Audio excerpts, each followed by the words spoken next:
杨紫和王俊凯名声大噪，怎么了？杨紫和王俊凯到底是什么关系？此前，杨紫和王俊凯曾在中餐馆合作过一部剧场版，两人在节目中无休止的战斗，两人很有 CP 感，所以两人同样拥有不少 CP 粉。杨紫和王俊凯的暗黑故事是怎么回事？杨紫和王俊凯到底是什么关系？经理今天将介绍他。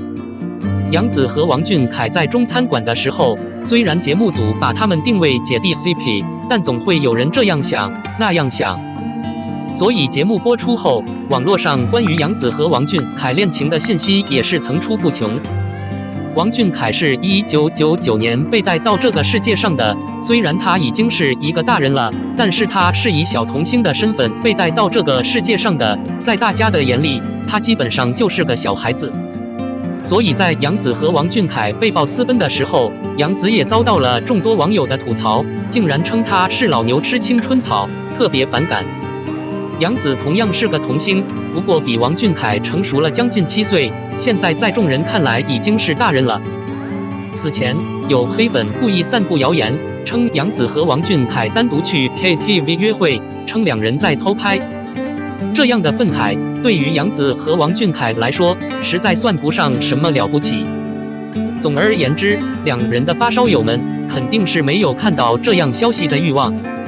不过，杨紫和王俊凯 KTV 约会的方式是假的，这是当时老朋友的社交场合，除了他们两人之外，还有刘维。而且三人从出来后，杨紫一直挽着刘维的胳膊，可见两人的联系更近了。据此，黑粉故意无视刘维，称杨紫和王俊凯是单独谈恋爱，导致无数网友误会两人的关系。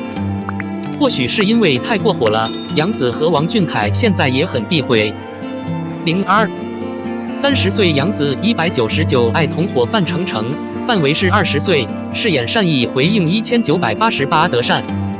30岁杨紫199爱情搭档范丞丞，年龄跨度20岁，如不嫌麻烦请回答1988德善。12月10日，杨紫从航站楼启程南下拍摄新剧199爱情，传说是22岁的范丞丞，两人相隔8年，过着小情侣的生活。199爱是个够大的偶像剧中7位刚出生的孩子在航空城的家庭院子里度过了童年，他们有不同的性格和梦想，7个人就像一家人，崇拜也有一些变化。7个人在参加了选校考试之后，各自去了更好的地方。由于那些日子里书信安排的不好，他们一点一点地失去了联系。在他们步入中年重新结合的时候，7个人发生了很多变化。7个人中，杨紫的工作和范丞丞的工作经历了很多的起起落落，变成了一对恩爱夫妻。杨紫的工作和不嫌麻烦请回答1988里的程德山基本一样。不少观众看了这部韩剧，觉得如果改一下，很有可能在中国播出。德山的艺人就杨紫和谭松韵2个人。30岁杨紫199爱搭档范丞丞，年龄长20岁，饰演善意回应1988德山。杨紫很容易承担这样的角色，她录制过许多古装剧和符号剧，但与范丞丞的合作却非常特别。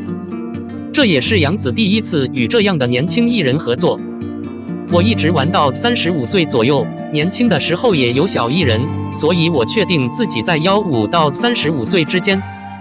如果我20岁，跨度很大，对艺人来说特别不爽。而善意回应1988欢迎中年艺人的中年生活，工作比较少。然而199 Love 这档节目似乎并没有针对中年艺人的计划。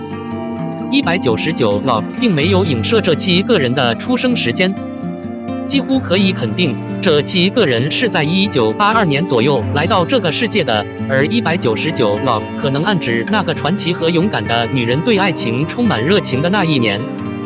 他们的年龄在16或17岁左右。闹得挺大的，这个节目现在的知名度还是很高的。杨紫在人体模型和过时人体模型市场非常有名。30岁的杨紫如今接管了这档节目，看来她也在为改变做着准备，因为这档节目的时间非常长，而且适度时代戏剧化。杨紫现在接触的节目也比较实用。总而言之，《长相思》拍了好久，杨紫宁可不要老假人了。现在看来，杨紫和迪丽热巴就是90后的老花旦了，还在拍摄老式的人体模型，大多30多岁就有换装的不便和的范围不同。30岁杨紫199爱搭档范丞丞，年龄长20岁，饰演善意回应1988德山。如今绝大多数的文艺青年其实都是走花旦的，理由是找工作比较简单，很多花旦都去早换成明星或者青衣，但换的也没什么结果，有的花旦直接就变成大花旦了，比如孙俪和周迅就很给力，演技也一般。庞大的花旦需要颜值、商业价值和演技荣誉，具有很高的突出性，因此通常有几个交付。无数女明星中年变身青衣，比如梅竹马、秦海璐，两人以电影艺人的身份走红。后来虽然没有那么多的电影资产，却是巨大的青衣。在电视剧市场上已经深刻感受到，青衣不需要太多的知名度和商业价值，电影艺人格外轻松。比如杨紫就比较有名气，对于大牌艺人的套路还是有一定道理的。刘亦菲、赵丽颖、杨幂如今是85花中的大牌艺人。你的电影课和刘诗诗更适合青衣。迪丽热巴，其实有网友认为杨紫的颜值不够大，达不到花旦的标准。花旦需要根据大众的感受来调整，事实上，杨紫的长相非常符合常规风格，所以穿什么都好看。谭松韵和李一桐都是花旦，李沁和白鹿都像青衣，越素越可爱，但两人似乎一直在走花旦的路。杨紫的方式就是走的始终如一，一贯的一个重量级的旧人体模型或现代人体模型将被用作基础来跟上她的名气和无处不在，然后发现一些节目或电影。杨紫用了10年时间才处理掉。经历成长的画面，靠着紧密的工作，家喻户晓，摇身一变成为一线流量小花。童星或小花长大后，绝大多数都需要一些真心话节目，让观众承认他们是大人，然后再一点一点承担更多的经验。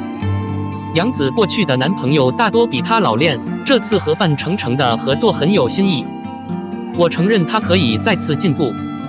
03，以军人形象带入世间的杨，挺拔、当之无愧的传奇。白敬亭威风凛凛，做屈辱示范。这就是书中男主人公的真正本质。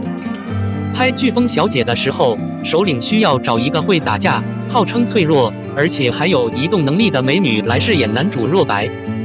无论如何，如果没有任何有吸引力的人来试一试，酋长是可以做到的。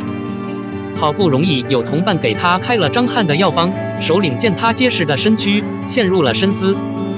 他有些舍不得利用他，张翰却又开始工作了。早前他看到剧中戏份多，曾向首长提出这部电影要用双倍，首长不予理会。经过一系列的选择，首长喜欢上了杨。杨虽然是个菜鸟，没当过男主，但首领竟然见过他。或许是因为一副军人的表情，杨开才站得笔直。深的酋长真是。更何况杨现在已经有了移动能力，拍跆拳道戏不费吹灰之力，杨若白的戏份立马就定了下来。在大院里洗漱，好歹被大小姐偷窥，太羞辱杨某了。原来玩玉楚原是白敬亭最大的误会。很明显，这个人稍微搜了一下衣服，衣服里有纸巾。我们完全不知道这个瘾君子是怎么回事，眼神里透着紧张的彻底搜索，显得有些微妙。本来他要演的是牙廷浩，一个放荡不羁的名门望族，结果陈翔开始挑起了这个角色。在首长的影响下，他别无选择，只能退而求其次，扮演于楚原这个精致老实的小家伙。不得不说，白敬亭无论如何也能演好这样的造型，全凭演技。对比2年后他演的陆之昂，谁还敢相信这是个人？于出渊娇弱无力，陆之昂有效抱人，这段公主抱直白的怀抱神仙。还有就是今年大火的开始，白敬亭在被引爆的交通工具上脑洞大开和李诗情的关系。当郭阿姨的 BGM 响起的时候，谁去的记忆又回来了。还有正在热播的《卿卿日复一日》，他的尹正也同样深入人心，每一个角色都演得很好，表演也很成比例。杨氏哪里比池昌旭更可怕？在拍摄《狂飙小姐》第2部的时候，杨幂被有效组织调线，只为了让池昌旭演男主，而且意外地加入了第1部里没有的角色。确实，连打冠军的胡冰卿都被打脸了，一起补给他们。对于这种巨大的团队差异，最广为人知的说法是，在录制这个节目之前，没有人认为他会成功，所以他们只是与艺人签订了1个赛季的协议。当球队需要拍摄下1个赛季时，演员们的报酬随着他们的恶名而增加，尤其是杨，球队无法管理那笔钱的成本。虽然说杨自己其实要参加节目，但是组织不同意，所以小组需要另找人。原来是泡菜乡艺人季昌旭，一曲名扬华夏。为了在当地发展，他们的组织第一时间就找到了狂飙少女的演员阵容，说池昌旭确实需要尝试一下电视剧的演技。反正杨天不会在队伍里行动，也没有合适的竞争者，他需要让池昌旭出手，尝试几个场景感觉更好，所以首长要求他参加这个节目，以利用杨的恶名。话虽如此，若白对众人的影响实在是太大了，他生怕众人看像他们俩，就加上了长安的差事。您最喜欢担任主要角色中的哪一个？